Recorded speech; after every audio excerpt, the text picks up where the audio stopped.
Side hustle from worst to best. Tama ba? Basta kung saan ako nadalian at nahirapang gawin. Number 5. Food court business.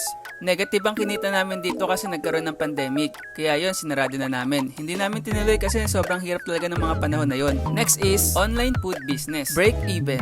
Hindi kumita o hindi rin lumago. Since may stock pa kami sa food court namin noon, binenta namin ito sa online at nag-venture din sa iba't ibang pagkain, especially sa frozen products. Hindi ko siya natutukan kasi nagka-work na ako. At number 3, TikTok affiliate marketing. Isa to sa mga marerecommend kong gawin sa mga mahilig mag-TikTok or mag-Sokmed dyan. Last year ko lang to ginawa at kumita ako ng 20k sa isang buwan. Hindi pa ako seryoso nito dahil may work ako. What if kaya pag sineryoso ko to, feeling ko mas malaki pa ang kikitain ko. At number 2, drop shipping. Kumita ako dito ng 50,000 a month. Legit to guys, pwede nyo i-check yung Dropify account at makikita nyo dyan yung full details ng interview ko. At number 1, Bigo. Kumikita ako dito ng 30k a month sa pagla-live ng isang oras isang araw. Perfect to sa may mga